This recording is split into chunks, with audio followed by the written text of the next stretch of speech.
Hi, welcome to പഠിക്കാം രസിക്കാം YouTube channel. 3ാം ക്ലാസ്സിൻ്റെ മലയാളം പ്രവർത്തനങ്ങളാണ് ചെയ്തിട്ടുള്ളത്. നക്ഷത്രവും പൂവും എന്ന കവിതയുടെ ബാലൻസ് ഉള്ള പ്രവർത്തനങ്ങളും കൂടി പറഞ്ഞിട്ടുണ്ട്. ഇനിയുണ്ട് കേട്ടോ.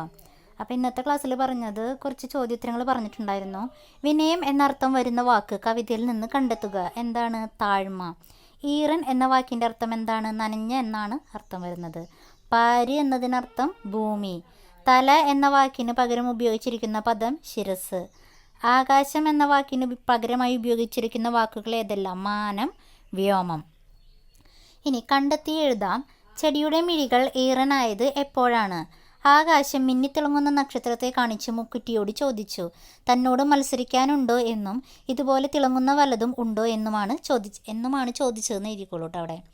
അത് കേട്ടാണ് ചെടിയുടെ മിഴികൾ ഈറനായത്. കണ്ണഞ്ചു മാറായി വ്യോമം എന്തുകൊണ്ട്? മുക്കുറ്റിയുടെ ശരീരത്തിൽ രത്നം പതിച്ചതുപോലെ ഒരു പൂവ് വിരിഞ്ഞു. ഇത് കണ്ടാണ് ആകാശത്തിൻ്റെ കണ്ണഞ്ചിയത്. കുനിഞ്ഞ ശിരസ്സുമായി മുക്കുറ്റി എന്തൊക്കെ ചിന്തിച്ചിട്ടുണ്ടാവും?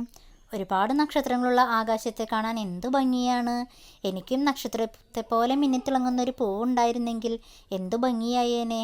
ഇതിപ്പോൾ എല്ലാവരും എന്നെ പരിഹസിക്കുകയാണല്ലോ ദൈവമേ.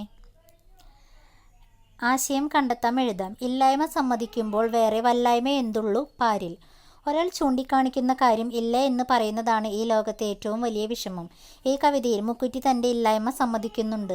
മുക്കുറ്റി വിഷമിച്ചാണ് തൻ്റെ തല താഴ്ത്തിയത്. അതാണ് ഏറ്റവും വലിയ വല്ലായ്മ. അത്രയും താഴ്മയിൽ നിന്നേ വരൂ ഇത്രയ്ക്കഴകു പൂവിനും. അഹങ്കാരം ആപത്താണ്. അഹങ്കാരമുള്ളവർക്ക് ആന്തരിക സൗന്ദര്യം ഉണ്ടാവുകയില്ല. ആകാശത്ത് മിന്നിത്തിളങ്ങുന്ന നക്ഷത്രങ്ങൾ ഒരുപാട് ഉണ്ടെങ്കിലും അഹങ്കാരം ആകാശത്തെ നശിപ്പിച്ചു. താഴ്മയോടെ തലകുനിച്ച മുക്കുറ്റിയിൽ നല്ല ഒരു പൂ വിരിഞ്ഞു. വിനയമാണ് എല്ലാ കാര്യങ്ങളെയും ഉയർത്തുന്നത്. അപ്പോൾ ഇത്രയുമാണ് ഇന്നത്തെ ആക്ടിവിറ്റീസ്. അത് നല്ലോണം നോക്കാം കേട്ടോ. Thank you.